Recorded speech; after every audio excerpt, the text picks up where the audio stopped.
why won't anyone get close to me? It's a question I hear over and over in my own head and from clients all the time. I'm Kathy Bertolli from the intimacydojo.com, and I'm here with the amazing Rick Folks from thrivingnow.com.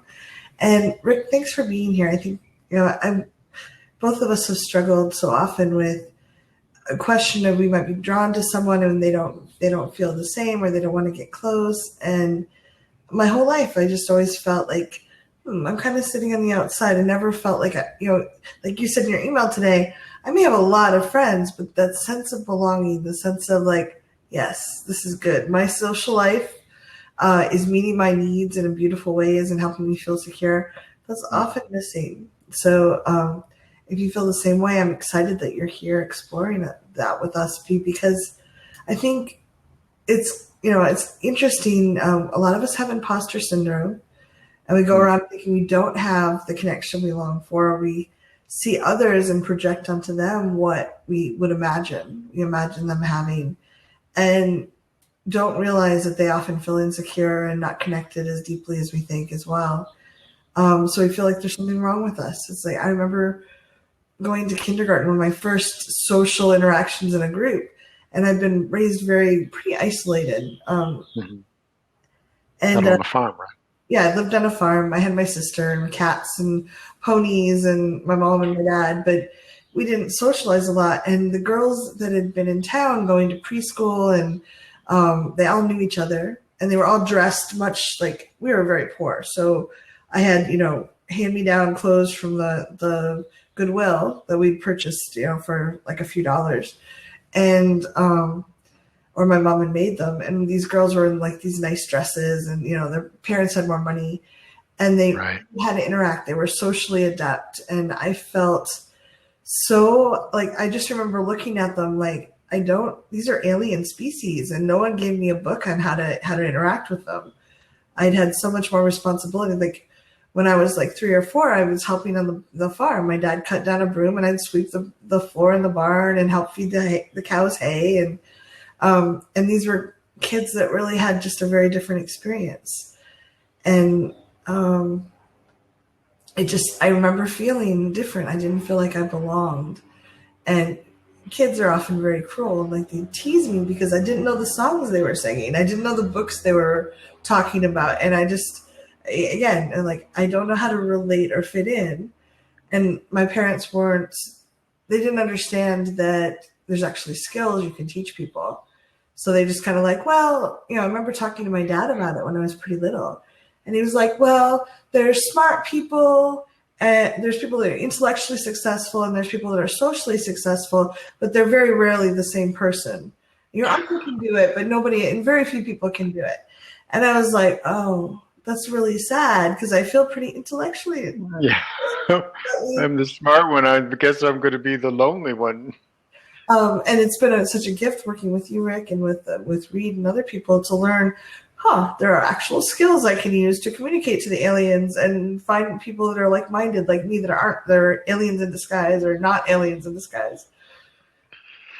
So thank you for sharing that story, Kathy. It reminds, I think, all of us at times when we're put into situations where we really are not belonging, the natural part of it where we just plug in and fit in. And for many of us, we may not have that experience ever in our lives. I have to say that was the case for most of my life. And tonight we're going to, together, all of us, first of all, I want to welcome you if you're the type of person that really just loved being on your own and just, never really connecting anyone. Those people aren't here today, so you belong.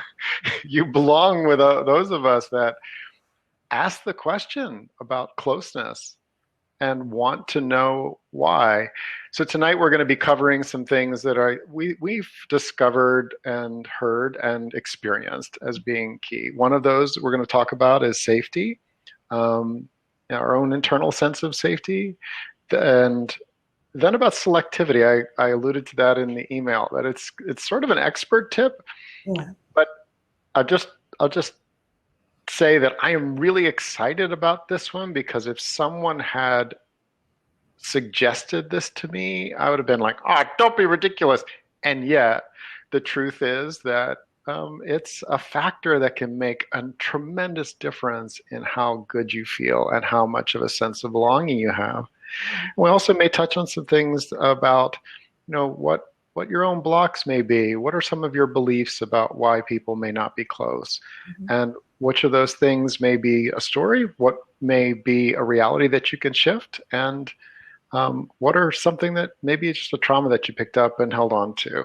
This is a rich and varied subject, and we're going to be sharing with you a little later on how we can go deeper Yeah, as we well. cover so much in this hour. We'll give you everything we can in the hour, but if you'd like to take it deeper and clear things out so that you can have those experiences, we'll tell you how. All So, right.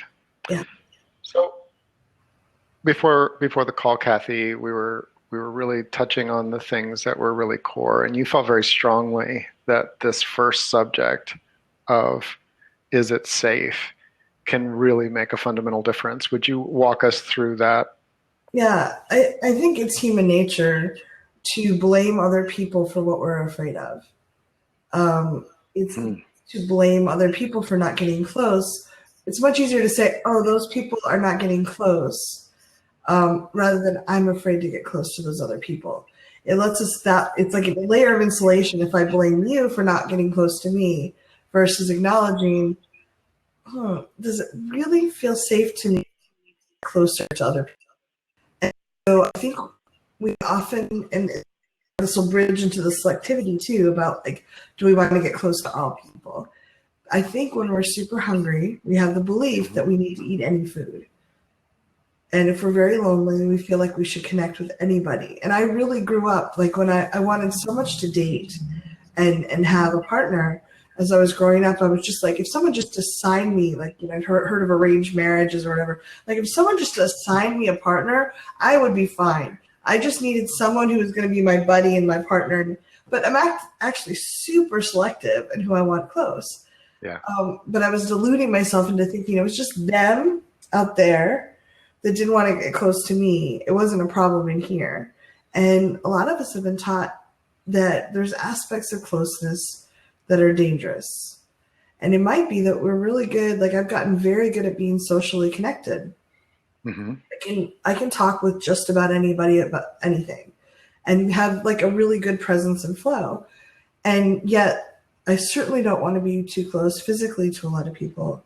And I don't want to, still have a fear of people not respecting my physical boundaries.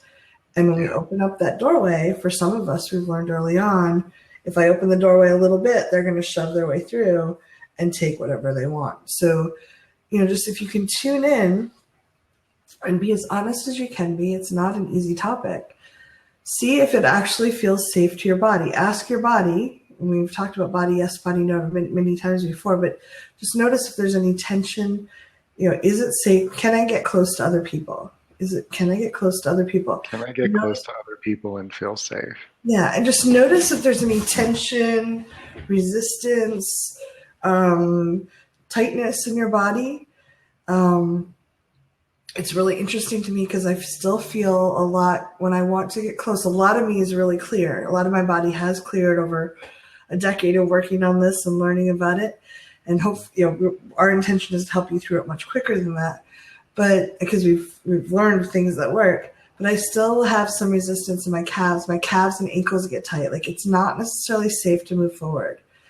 And I have to be specific about who I'm letting myself close to, rather than making it universal. Is it safe to get close to that person in this way? And then my body's like, oh yes, of course. That's a real key point. So like when you first asked, is it safe to get close to other people? There was this, and that's sort of the generalized anxiety and question and unknowing. Mm-hmm. Um, and some people are just like, absolutely. Mm-hmm. And, for some of those people, they discover Mm-hmm. that their level of closeness isn't necessarily very intimate.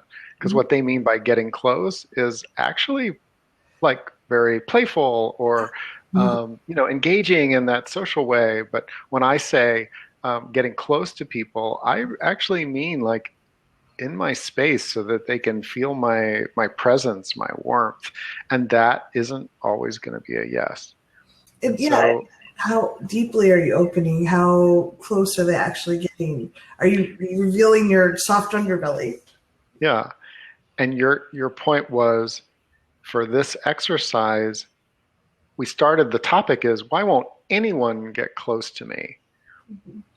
The the first real coaching point here is think about a specific person that maybe you're holding back something, it doesn't feel completely safe, and tune it in. Would it feel safe to get close to that person across the table at a coffee shop? And I invite you to look at, it doesn't have to be someone that you feel like is resisting you, or like you don't have to feel like you're resisting them. It could also be someone you're like, they're resisting me. They don't want to. Okay, perfect. Yeah. Because we do reverse it sometimes. It's like, why won't this person, I like them. Why won't they get close to me? And if you have that kind of, someone said, I put up walls so I won't be hurt. Absolutely. We put up walls because we're afraid we'll be hurt. And it's really common. It's smart. Our primitive brain is like, that person, like often for me, the people I like the most that have very good boundaries are sensing my resistance. And they're just like, I can tell this person's not fully comfortable, so I'm not going to go too close. Yeah. They might be drawn to me. And I'm going to also invite, like, if you've been focusing mostly on like romantic or attraction, extend that range out, because for me, that sense of belonging comes from a mix of people in different contexts. So if, like for me, for a long time, if I thought about getting close to a man, there were things inside of me about what I thought that dynamic was and everything else that were very much just didn't feel safe, didn't feel like it was going to be good for me. Right. And yet I fell into exactly this trap. I felt like none of these men want to be close to me. Right. They don't want to be my friend. Nobody wants to be Rick's buddy. Well, how safe did it feel to be friends with men? 1, 2. Now, what about standing on the sideline at a soccer game? If I had this skill, I would have said, okay, there's a couple of fathers at the soccer game that are actually pretty good dudes. You know, they're supportive of their kids. They don't seem like assholes. And if I had put it in that context, to open up to them as a fellow parent. Yeah. But I didn't. It was all kind of lumped into I don't have any friends. People don't want to get close to me. And so we're inviting us all to get a little specific, look for contexts where you already are living and where you might open up in a way that might feel safe. For example, I put walls up so I won't be hurt. Hurt in what way? Sometimes there are contexts where we actually can open up and we're pretty confident that we're not going to be hurt. Mm-hmm. And I really want to reiterate, I want to anchor something Rick said, because I think it's so important. A lot of us are looking for, I want Prince Charming or Princess Charming to walk through the door right now so I can fall madly in love and be happily ever after. What I teach at cuddle parties and other events I run is if you show up hungry, you're going to scare Prince or Princess away real fast. Yeah. It's really important to have a circle of support, to build up these skills with other people, to teach your brain and your body that you have support. It makes it much more stable in the relationship. If I'm in a relationship, if I just pick Rick, like he's my one and only, and like I get all my needs met from him doing something. I'm already feeling the heaviness of that. Yeah. And I feel like I've got to watch all the time. I've got to watch him and like, oh, he's doing something dangerous. I have to control him, or we're fighting and it's devastating. He said something unkind. I am devastated. Versus I have a circle of support. I'm getting my needs met. Anyway, I'm getting, maybe not every need, but I'm getting a bunch of needs met from other people. I have a lot of stability in my relationships. Like, oh, Rick's busy tonight. I'm going to go ask Sandy to go to a movie. I'm going to ask Peter to go for dinner. I'm going to, like, I have a lot of different people in my life. That takes a lot of pressure off. I still may be hurt if Rick and I fight, but it's not devastated. Like, it's not like my whole world has been torn to little bits. And it takes the pressure off the relationship.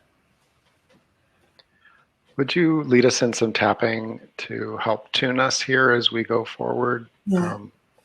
And you made a lot of important points there, and I know that my body's a little stirred up. So we use tapping to do that. Could you? Yeah. So. Okay. Take a nice, slow, deep breath.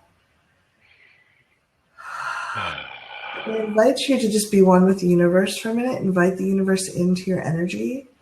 Feel the universe supporting your body, gravity holding your feet to the ground, your butt in the seat. The air pressure around you is actually quite intense. It's holding you. You're being held by the universe.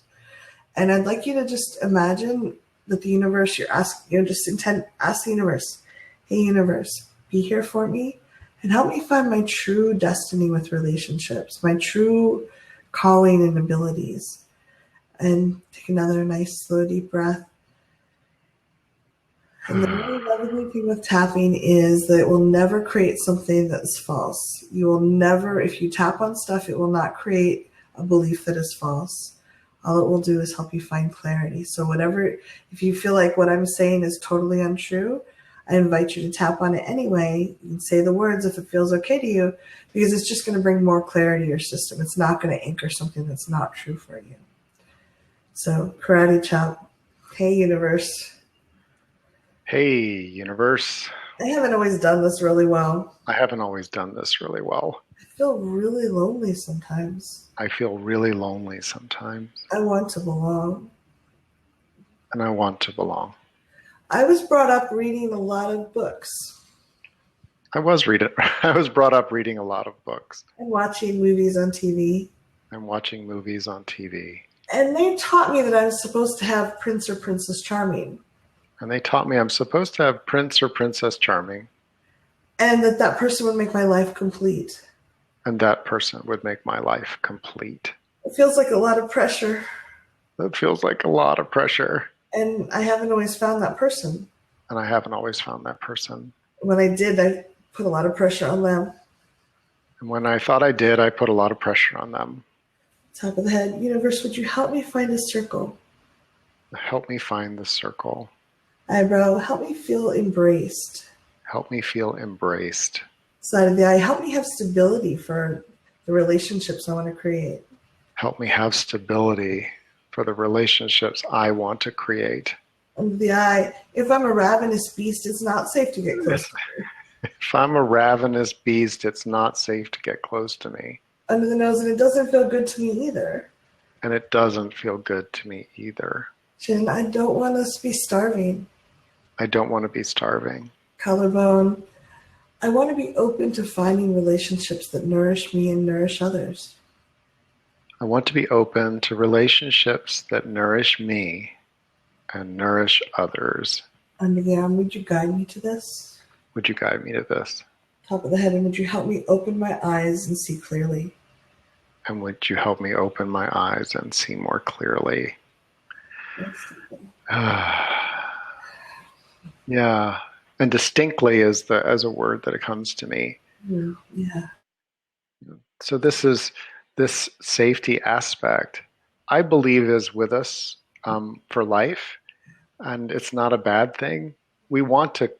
I mean, to me, the more savvy and comfortable I get with people, the more the safety becomes like an awareness. I become aware that it's safe in this context to engage and learn more. Remembering that when we say get close, it means get close and then move away. Get close and move away, and that's what we covered in the don't get too close. If you need to refer to that, it was We're dancing, and that's part of this. And we're going to go deeper on that. If that's something you struggle with, we're going to go deeper on that on the workshop this weekend, this Saturday. We'll tell you more later. If you are in a place where you're blaming others, and they're not just your family. Who Okay. might be kind of, some families, they have their issues. But as you walk in the world, if your energy is really like that way, blaming, it's okay. And it's probably, in our experience, a safety thing that if you look into, that's something that you can tune. Yeah, And sometimes we blame the cat for not being a dolphin. we And we absolutely. blame the dolphin for not climbing trees. And that gets us into our second major subject here is being selective. Kathy, have you ever tried to have a cat go surfing with you, so to speak? I've tried to give my current cat a shower, and it's lucky that I did not lose all the blood in my body, because she felt that was a bad idea, and declines in very clear terms. But yeah, we do try to make cats into dolphins sometimes, and I think that especially like I always like to look back at the family of origin. Like my father was alternatively very, very open to being like we would have the most deep, amazing conversations, philosophical discussions from age 5. Like, why is the sky blue? How do people work this way? Like, why do people do what they do? Like, amazing things to him being just totally unavailable and distant. And I still to this day have to watch myself because I find men like that incredibly compelling. I want so much to like win them over. You know what? Compelling is a good word, isn't it? Yeah. Like I'm like, oh, that man is fascinating. Oh, why do I find him fascinating? Very smart, charismatic, and fickle. And like, okay, is it worth it? I like my fickle pickleman. Yeah. It's like, but no, there's a part of my brain and my being that's like, this time I will win. I will fix it. And this person will be so enraptured by me, they won't be fickle. Trying to make a cat into a dolphin or a duck into a cat. Like, our most romantic stories are built around this. If you read any trashy romance out there, there is some cold, distant, hurt, mean, grumpy, whatever man that no one else has been able to win over. And the damsel, whether she's incredibly beautiful or a beauty in disguise, somehow wins him over, and he's suddenly jealous and controlling, and he just wants her. And there's part of us, the children, that's a fairy tale. And then part of us wants that, but I really don't want someone that's going to be jealous and controlling either. I'd like a real adult male or female or someone in between to want to engage with me and be with me as a human being. And there's the 4 or 5-year-old that wants, I will win this time. He will discover the slipper fits me, and I am his true love, and that we will live in a pumpkin in this beautiful palace, and the mice will serve us. And like, I really think it's a fairy tale that our brain wants to believe so that we can prove we weren't defective when we were little. It's interesting. I feel like you and I are tuned to different types of relationships, which is one of the reasons I like co-creating. Yeah. You've brought up this fairy tale and other things, and I know that you're really tuned to people that's their doorway into someone getting close. Yeah. You do a lot of work with intimacy, and a lot of times that's what like brings people into a cuddle party or an intimacy event, is that they're desperate for the one. Mm-hmm. My life changed when I started looking at the circle, which you've also included, and I want to touch on that. For me, for example, let's say with men, if I looked at them as individuals as the first filter, it was actually not helpful. There were some things about what are core for me. For example, a man who's competitive with other men, there's some men that really enjoy that kind of dynamic. I want an energy of a feeling of being together with and buddy. So that's a first filter. Mm-hmm. So if I see men that are really competitive with other men, I know that they're not my species, so to speak. It's not going to be where I'm going to find my male companionship. The next thing is I feel comfortable and resonant with men who love in a safe way. Mm-hmm. Like there are men who are very hunter, around their love. They seek out and they go after, Two. right? And for me, I feel really safe and resonant with men that hold a bigger space, where more people are welcome, that people come and go, and that I also, because I'm really picky, picky Ricky, I like men who demonstrate. I see them interacting in ways where I can tell the men and women that interact with them really enjoy the safety and the connection. And once I observe that, then I feel safe to explore whether there's other interests. Mm-hmm. So my selectivity when it comes to men is really high, but the kind of men that I enjoy being around and some of the friendships that are being cultivated are very different than like people that can't hold that space. Mm-hmm. And so by being more selective, I'm and filtering out in a way that is respectful. I don't have to put people down or reject them. I don't want to necessarily invest a lot of time in certain types of people. They're not nutritious for me. Yeah, and when you're cultivating belonging, that's something that's going to take some time. Yeah. Sometimes we do find spaces where we've really tuned ourselves. But I wanted to talk about that kind of selectivity with others, with kind of everyone. One of the things I look for is like, who do you still love? Because someone that has a lot of beings, and some, that are no longer in their life, but they hold a place of loving respect toward them, that demonstrate they have healthy boundaries and the like around love, but are generous with it over multiple relationships. I find that there's such an easy resonance because I'm that way. Mm-hmm. It's for someone who says, no, well, I love Bob. Well, do you love anyone else? No, not really. Great. They're more likely to want a one-on-one kind of relationship and have more difficulty understanding my way of relating. So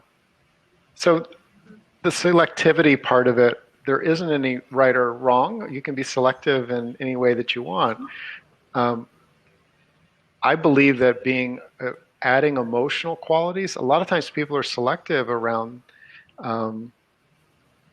like socioeconomic interests. That's a thing. Education, that's a thing. All the things are possible, but when I started including emotional qualities in my filter, it's like, oh, because it gives me something that wherever we are, we can be relating in that way. Mm-hmm.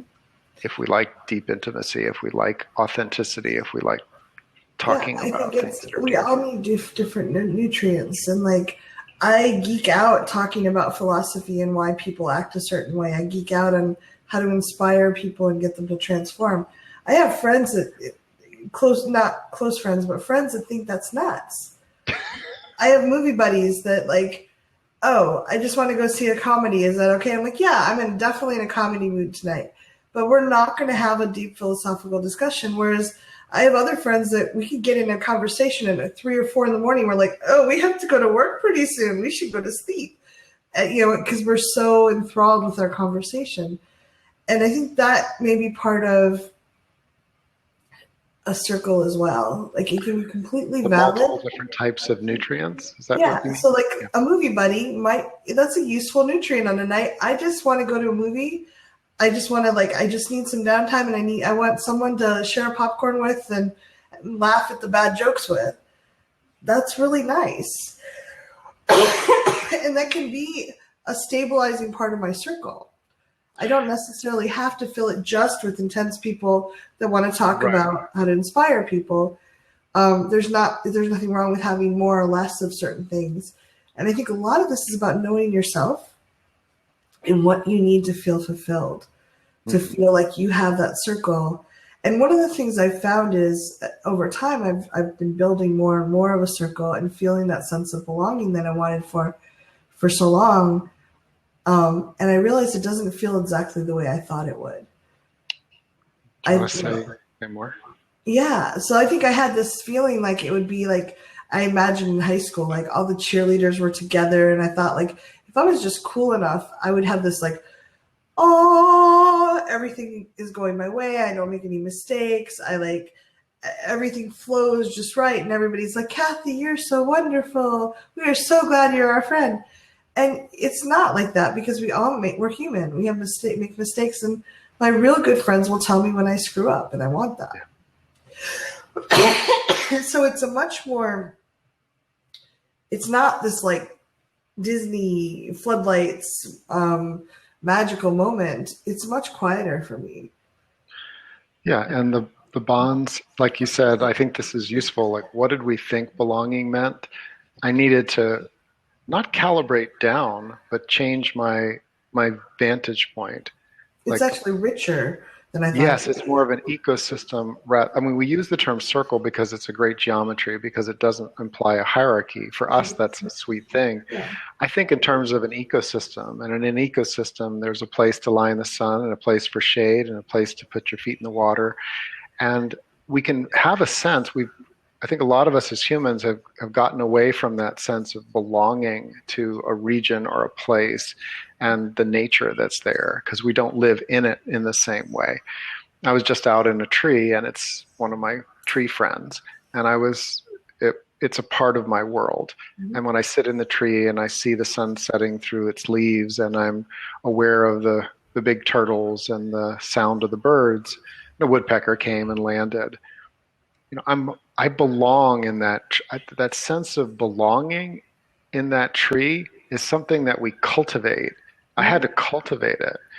And we've been alienated so often. We tend to think of things belong to us, like it's my house, my car. This is part, right, as being aware that the first meditation and tapping you took us on, it's like feeling the universe. If you need to personalize it more, feel the sense of belongingness as opposed to ownership. Belongingness. It's like, instead of my best friend, it's this circle of beings beautiful beings that I'm a part of. That was a shift for me. Mm-hmm. Well, to me, it's almost like if enough core people are together and we've created a community and a collaboration, it creates almost like, I imagine almost swimming through the energy that we've created together. And the temperature feels good, the energy feels good, the interactions with various people feel good. It's like we've collaborated to create, and I have friends all over the country, all over the world, and I'm flying in August out to see Rick and to see some other people and in the East Coast. And there's a bunch of us coming together, and every time we've gotten together, we've created a beautiful ecosystem for 3 or 4 days, and then we all go our own ways and get little bits of support otherwise. But we can, just like you were talking about your tree and your turtles and everything, that's a beautiful ecosystem. But I don't think it's the one you want to be in all the time. Like in the middle of winter, probably not a good ecosystem for you. It's delightful for a section of your life, but not your whole life. Yeah. And one of the people said they wanted to feel accepted for who I am and how I think. To me, that's sort of an open-minded, less judgmental, inclusive space. And there are people that really hold that space, that's dear to them. It's even when they mess up, it's still so dear to them that they can clean it up. And that's something. And if you're that person, yay, you've started. You're already moving in that direction toward matching up with people. I'd love to do some quick tapping on that. One of the people mentioned, not ridiculed or people trying to change me. That's like a safety thing for me. Like ridicule and teasing is not safe for me. So people that do that are, the porcupines at the cuddle party. I'm not really interested. I'm not going to invite them. Don't want them there. Don't want them to be playing with And just to be clear, I know that from working with clients that a lot of times our core belonging is the family unit, whatever that means for people. That's what our culture says is where we should belong, and with the people that are identified with that. We're in a world right now Your where video there's a away. tremendous amount of disharmony, discord, and dysfunction in our family units. And we are free enough, fortunately, that by exploring, cultivating an ecosystem, our family can be a part of it if that's healthful for us. And we're taking the stress and the strain off of them who may just have gotten into a habit of ridiculing us and being cruel. Right. So Yeah, your video is off, Rick, just so it you know. is. It isn't here. I'm just seeing the Thriving Now symbol. I will So try to bring it back on. yeah, I think I'm not seeing it. Are you all seeing my video? I'm seeing me, okay. Okay. Okay, Susan says I have both. Thanks, Susan. I don't know why he doesn't like me anymore. See? Look at me, doesn't like me. There you are. Now I see you. I don't know what happened. Technology. Okay, great. Thanks, everyone. I appreciate your help. Even though there are definitely places I do not belong. Even though there are definitely places and with people I don't have a sense of belonging with. And with people I don't have a sense of belonging with. A lot of my brain's been focusing on that. A lot of my brain's been focusing on that. I'm open to feeling where I might belong. I'm open to feeling What's the where ecosystem I want to live in? What's the ecosystem I want to live in?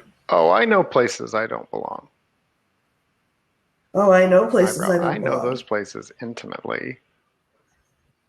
I know those places. And it is hurt. And it is hurt. And it has hurt. Why won't anyone get close to me? Why would anyone? I don't want those people to get close to me. I don't want those people are so different. People are so There's different. some that love to ridicule each other. There are some that love to ridicule There's even each TV other. shows where that's the plot line. There are many TV shows where that's the plot line. I don't want to live in that TV show. I do not want to live in that TV show. Not to have to. And maybe I'm free enough not to have to.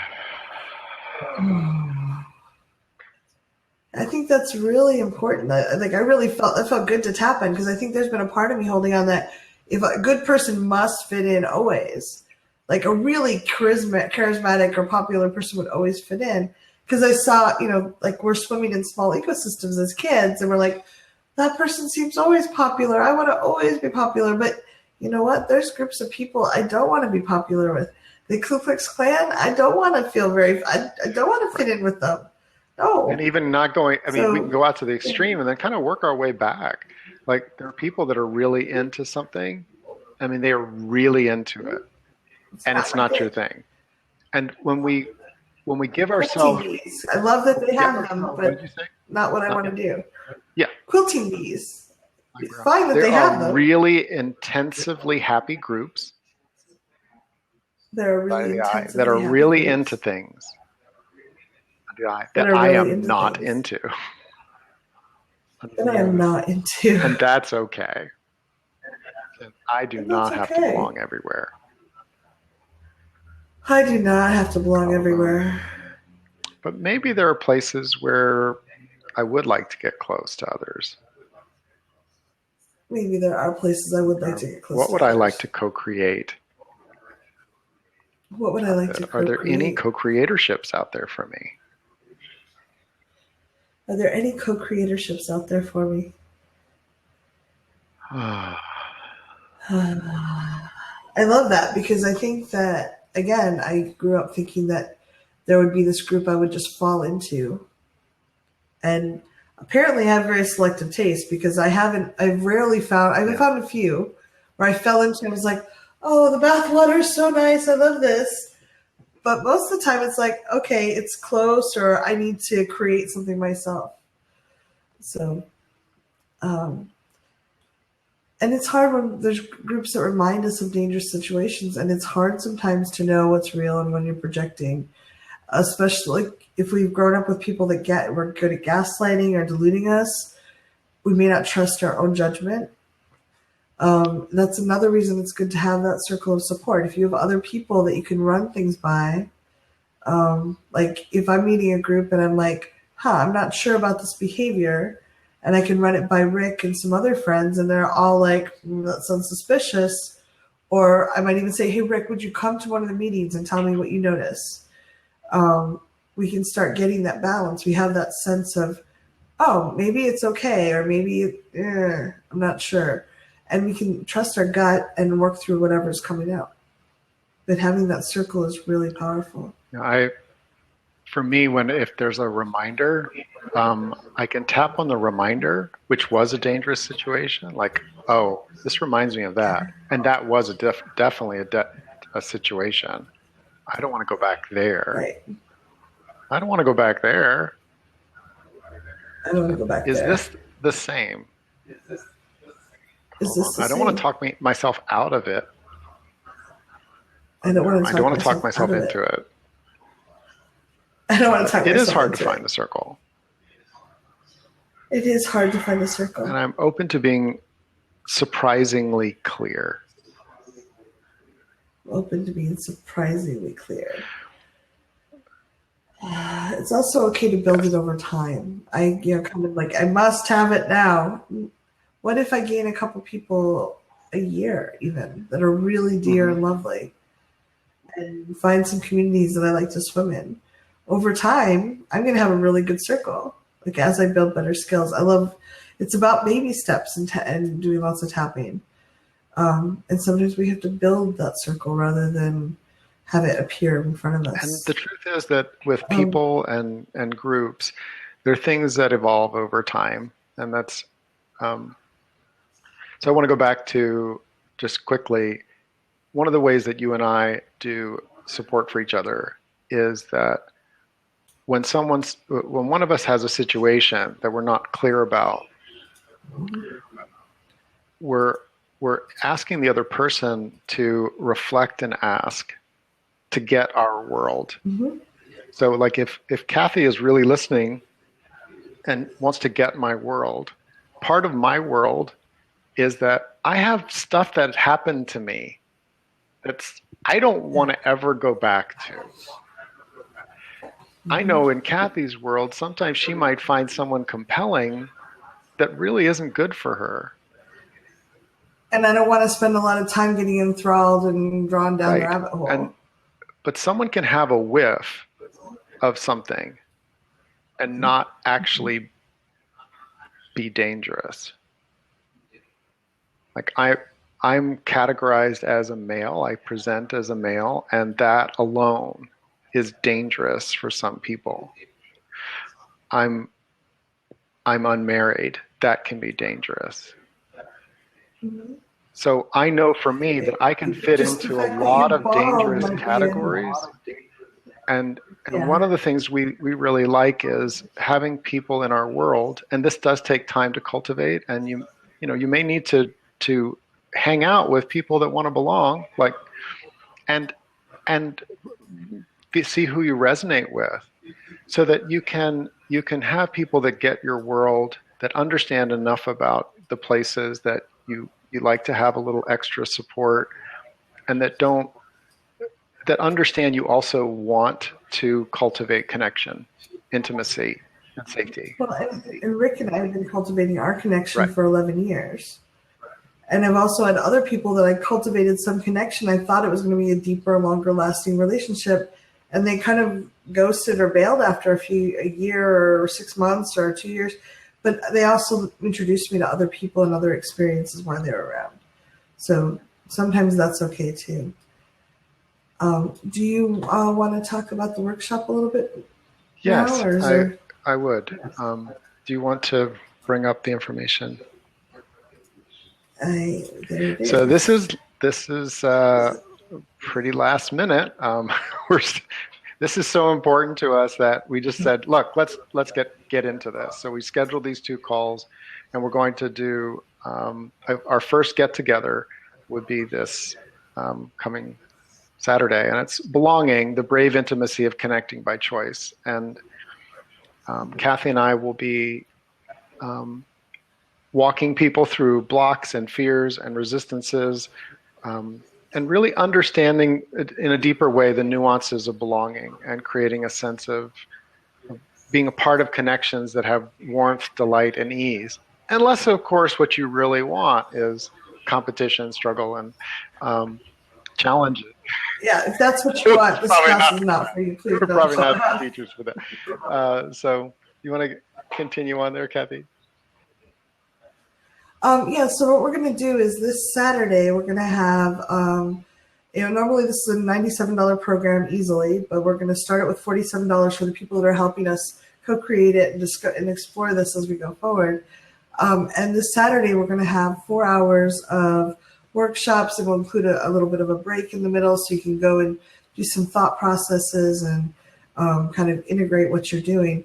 But basically 4 hours of in-depth work, and then we're going to have a couple follow-up calls and some videos to help you go a little bit deeper and explore what you want to create and how you want to create it, and then actually help you with the skills and releasing the blocks that is preventing you from having it, so that you can have the dance that we've been talking about, where you don't feel scared if someone backs away a little bit, or if you need to back away a little bit, and you can just breathe and be with your relationships in a way that's very fulfilling. So we're very excited about it. You can go to the Intimacy Dojo. Oh. Yep, there it goes. theintimacydojo.com/belonging. That's Kathy's website. And or you can click right below the screen. It says Belonging Workshop and learn more and sign up. So the safe is an aspect of this, getting clear and selective, allowing yourself to being selective. And I'd like if we could tap on, do you feel drawn to lead us in a tapping of like the balance between being selective and not having anyone, that there won't, if I'm picky or selective, that I won't have anyone. Yeah, because there's nuances there. And human brains are not, we like black and white, we want it clear, we want but it's not always. So take a nice, slow, deep breath. Karate chop. Even though I want those amazing, delicious people that I long for. Even though I want those amazing, delicious people that I long for. I don't want to starve. I want to starve in the meantime. And I don't want to eat the poison berries either. How do I know who to select? How do I know who to select? How do I know who to choose? How do I know who to choose? How do I know who to dance with? How do I know who to dance with? Top of the head. Even if I'm hungry, I shouldn't eat poison berries. Even if I'm hungry, I shouldn't eat poison berries. Eyebrow, if someone's abusive. If someone's abusive, mean, or ridiculing, or... Yeah, some guy, if they were to kill me, I should let them go. Under the eye, I deserve better. Under the nose, no poison berries for me. No poison berries for any of us. Chin, and if I haven't found those perfect people I haven't found perfect people... Collarbone, and I don't know that I even need to find perfect maybe people. I don't even have to find perfect people. Under the arm, I can look for the brightest lights around me. I can look for the brightest lights around me. Top of the head, I don't have to promise forever. And I am not promising forever. Eyebrow, I can dance with them for a day or two. I can dance with them for a day or two. Side of the eye, or months or years. Months or years. Under the eye, just enjoy their presence. And enjoy their presence. Under the nose, nourishing each other. Nourishing each other. Chin, and finding more of what I want. And finding more about what I want. Collarbone, it's okay to take baby steps. It's okay to take baby steps. Under the arm, it's okay for my taste to change over time. It's definitely okay for my taste to change over time. Top of the head, I get to dance with this. I get to dance with this. and dance with them. And dance with them. Nice deep breath. And I do think that's been really helpful for me to like, I let myself go deeper in conversations now than I used to. I used to wait until like someone like Rick, where my whole body is like, this is a good person. I'm going to like, yes, this is my body's, yes, this person connect with. But then I was really hungry, and I was sometimes very awkward when I met them. And luckily, Rick's very patient with awkward. But the more I dance with people, like, hey, you might be fun to dance with for a day or a conversation. Okay, and now I'm complete. Thank you so much. It's different if we're promising, I'm going to love you forever. You'll be my best friend forever. I try not to promise that because I'm like, hey, I'd love to explore this conversation with you. Wow, that belief you have does not resonate with me. It's actually against what I believe. You know, I don't want to explore it further. Thanks so much for the dance. The dance was interesting. I got a little filled up. I learned something, and I'm going to go on to the next person. Or, wow, that was really delightful. Would you like to dance again next week or next month? And we start filling our world up with people we know we like to dance with. The only way to get there, though, this is so hard for me. I hated it so much. But it seems to be a universal truth. I have to get out there and dance to find people I want to dance with. And that means occasionally my toes get stepped on, or I have a really awkward dance, or I'm like, why did I dance with that person? It's not always clean and pretty, but it's beautiful. And life's kind of like that. It's kind of messy, but if we have the skills and the boundaries to say, wow, that was interesting, and I don't want to do that again, thanks very much, and take ourselves off, there's a lot less fear of getting close. And when we're not resisting it and we're knowing how to select, I think that the right people will see us shining more brightly. Mm-hmm. And they'll be like, oh, you seem very yummy. I think you're a delicious berry. Would you like to dance with me? And I think the more clearly we're defining ourselves, like you said in the email, like if you're not being selective enough, if you're trying to force yourself to dance with berries, mixing analogies horribly now. Sorry, everyone. Dancing with the berries don't. It's hard to shine brightly. And we're not going to, if I'm a little more selective, as I gradually grow more selective, as I know what works for me, what makes me feel fulfilled, I'm hanging out with the kind of people that attract people that I like. And I'm also like, I'm glowing brighter. I'm like, oh, I'm clear, and people feel more comfortable with me. So it's easier for them to get a clear message of, this is a good person to dance with. So a good berry. We're coming toward the end of our time together. I wanted to share a little tip that I'm getting an echo back from. I wanted to share a little tip that when I was at the I Have No Friends time, what made a huge difference was for me to think of the world that I wanted to live in terms of emotional experiences. Mm-hmm.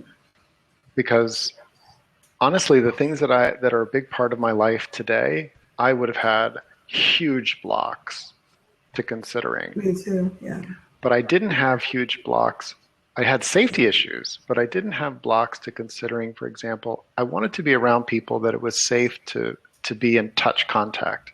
Touch is one of my love languages. So I wanted the emotional experience of physical connection, and that it would not have to be in a sexual context. I wanted people that could drop down. I wanted to be free to share what was meaningful to me, and to find out deeply what was meaningful to others. Not what they were. If they were worried about something, I wanted to be able to have the experience of them letting me into why. Why is that dear to them? Why is that consuming their energy, so that I could really get their world? That's an emotional intimacy. Those are forms of intimacy. I wanted playfulness. That energy of freedom, of co-creation, the kind of play that wasn't a sport with rules, but the kind of play that said, hey, we're two bodies in space and time, and what might we do? Yeah. And I had no idea where that would all lead me, but I started kind of plotting it out on a little bit of a mind map of the things that were emotionally dear to me. And then starting to look then out in the world, what are things that give a taste of that? Maybe some things give a deep plunge into that. What gives an introductory whiff of that? I took a 6 hour massage course, introduction to massage therapy.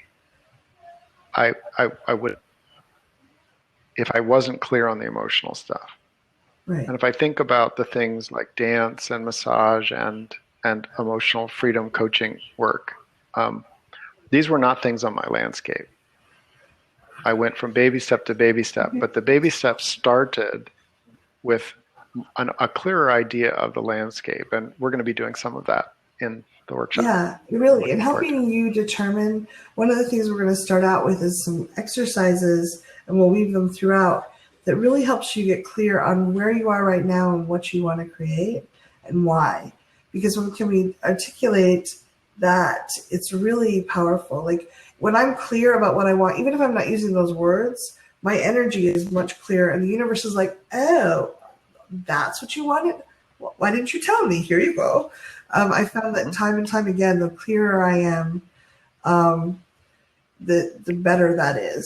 So we're going to help you get that clarity on why you want to belong, what you want to create with that energy and that flow and that clarity. And then it makes it much easier to find the baby steps. Like Rick was really clear that he wanted relationships that involve touch. So it was really like, oh, I can try this dance. I can do this thing. I can maybe I'll try contact improv. And then, oh, this is very yummy for me. I meet a lot of I should keep coming back to this berry I didn't patch. even know that it existed and I had to find it.